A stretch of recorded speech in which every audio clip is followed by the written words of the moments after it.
Hai teman-teman, selamat datang di channel artikel YouTube. Channel pertama cerita Kenshin. Kali ini admin upload lagi ya. Terima kasih.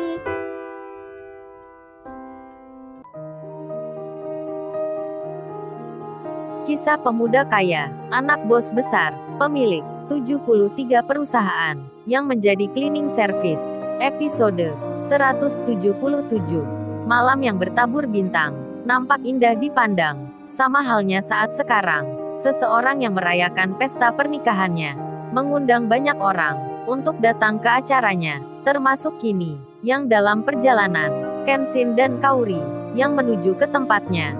Detik waktu yang berputar, siang menjadi malam. Iwan temannya Kenshin itu, selepas dari warung kopi, kini ia akan pulang. Saat itu sudah jam 8 malam. Iwan berjalan sendiri, menyusuri langkah-langkah, menuju terminal angkutan. Di lain tempat, di rumahnya sendiri, Ririn, saat ini duduk sendiri. Ia ada di ruang tamu. Terlihat dirinya membaca berita, dari pesan WhatsApp, yang dikirim teman grup sekolahnya. Terbaca sebuah berita, tentang seseorang, yang belum diketahui namanya. Orang itu dibawa ambulan, karena tiba-tiba, tak sadarkan diri di tengah jalan. Temannya Ririn itu, yang kebetulan, ada di tempat kejadian, mendokumentasikan di kameranya, meskipun ia sendiri, tak mengenal, siapakah orang tersebut. Dirinya hanya membagikan, di grup WhatsApp-nya.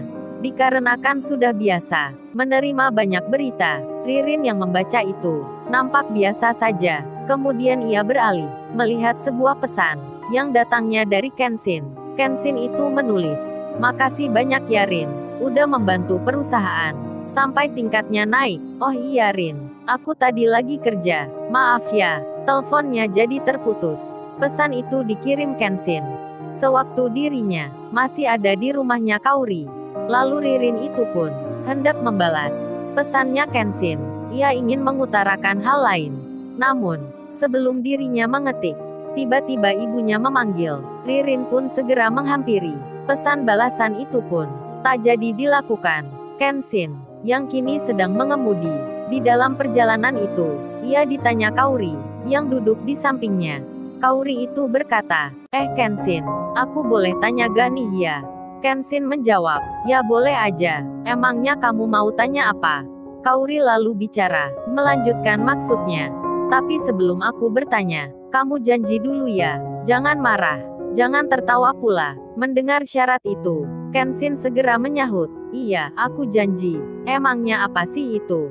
Kok rasanya penting banget?" Kaori lalu mengungkapkan apa maksudnya. Ia bertanya pada Kenshin, "Oh iya Kenshin, kamu udah punya cewek belum ya? Maksudnya kekasih gitu." Ketika mendengar tanya itu, Kenshin pun tersenyum. Ia menahan dirinya dari rasa ingin tertawa kecil. Lalu ia menjawab, "Kok kamu tiba-tiba tanya gitu? Emangnya ada apa nih ya?" Saat itu, posisi mereka di dalam mobil yang sedang berjalan. Mendengar Kenshin bertanya balik, Kaori pun menjawabnya, "Ya pingin tahu aja, masa gak boleh tanya gitu?"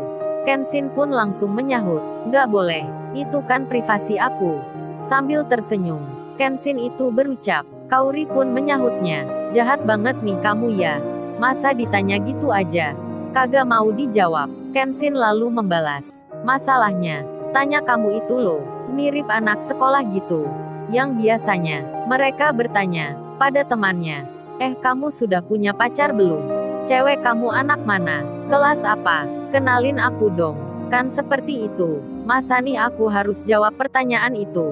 Kan aku ini bukan anak kecil lagi. Hei hei hei. Kenshin tertawa menggoda Kaori. Kaori pun membalasnya, "Berarti kamu bilang aku ini masih anak kecil gitu ya?" Kenshin segera menyahut, "Ini siapa nih yang bilang gitu? Kan kamu sendiri yang bicara seperti itu." Lalu Kaori pun berkata, "Kalau gitu males bicara sama kamu. Kagak nyambung-nyambung gitu." Sambil kedua tangannya didekapkan pada tasnya sendiri, yang berada di pangkuannya. Lalu Kaori melihat ke depan. Nampak jalanan yang mulai ramai. Ia pun bicara sendiri, "Waduh waduh bisa gawat nih. Bisa macet kalau seperti ini. Udah telat pula. Gimana nih ya?" Kenshin, yang melihat banyak kendaraan di depannya, ia pun memelankan jalannya mobil. Sejenak ia berpikir, dengan melihat kanan kiri. Kemudian, ia bicara pada Kauri. Kauri, coba lihat itu. Kita masih bisa lewat kiri loh.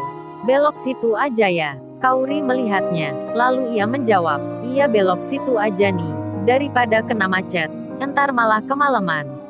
Lalu Kenshin pun membelokkan mobil itu ke arah yang dimaksud. Jalanan malam terlewati. Teman lama bertemu kembali. Di acara pernikahan itu, terjalin cerita di masa lalu. Mereka para tamu undangan, baik laki maupun perempuan. Kebanyakan adalah teman SMA. Jadinya pembicaraan yang ada di antara itu tak jauh dari masa sekolah. Yesi, Siska, Fitri, Vita sudah bertemu teman-teman lamanya. Mereka saling bertanya tentang keadaan, bercerita di hari ini, di hari lalu, maupun di hari yang akan datang. Salah satunya para cewek itu bertanya tentang pekerjaan. Ani, cowok kamu itu kerja apa nih? Kok kelihatan cakep gitu? Dilihat dari penampilannya, pasti sukses nih dia. Lu aja, udah pakai mobil sendiri. Padahal lu dulu kalau kerja, masih naik angkutan. Aku masih ingat itu. Ani, yang ditanya Vita itu menjawab, cowokku itu, saat ini, dia kerjanya di kontraktor, mengurusi bagian apartemen maupun hotel. Vita dan lainnya pun menyahutnya. Oh kerja kontraktor ya, sukses dong dia, banyak duit nih. Mereka pun lalu bercerita tentang cowoknya masing-masing, serta pula pekerjaan dan kesibukannya. Ada yang menjadi pegawai Pertamina, ada yang jadi pegawai negeri, hingga menjadi seorang pengusaha. Cerita itu tak terasa diungkapkan masing-masing wanita, hingga Siska, Fitri, Yesi, Luna, dan yang lainnya, sampai lupa jika Kauri belum tiba. Dikarenakan acaranya sendiri memang begitu meriah, hingga rasa duka menjadi lupa. Lalu Sirena yang sedang menunggu itu, sambil menikmati hidangan, terlihat ia bicara dengan seseorang yang juga tamu di situ.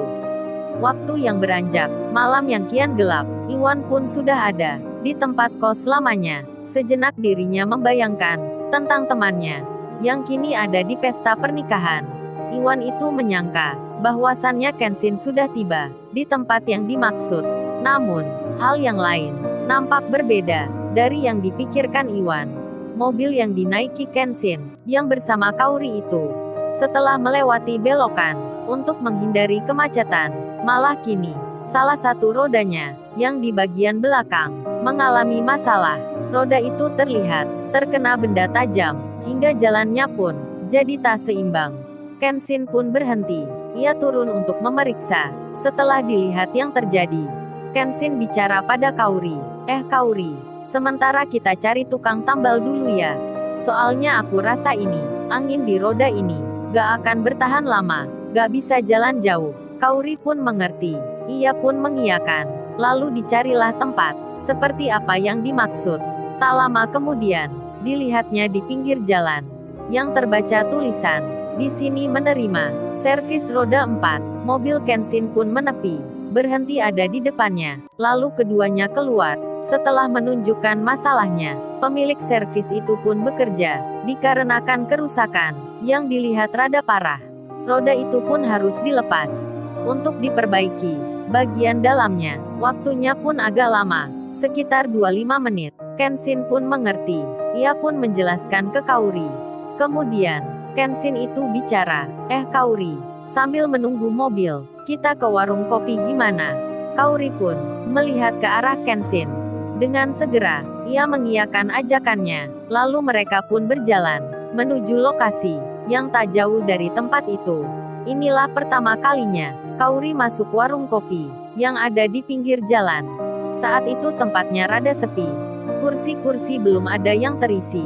Kenshin dan Kauri lalu memesan kopi. Duduk mereka pun memilih yang bisa saling berhadapan, bisa saling melihat, tentu saja saling memandang. Lalu, bagaimana kisah selanjutnya? Subscribe channel ini untuk episode berikutnya. Terima kasih. Jangan lupa ya guys, untuk kelanjutan ceritanya ada di artikel YouTube. Jangan lupa subscribe ya guys, dan tekan notifikasinya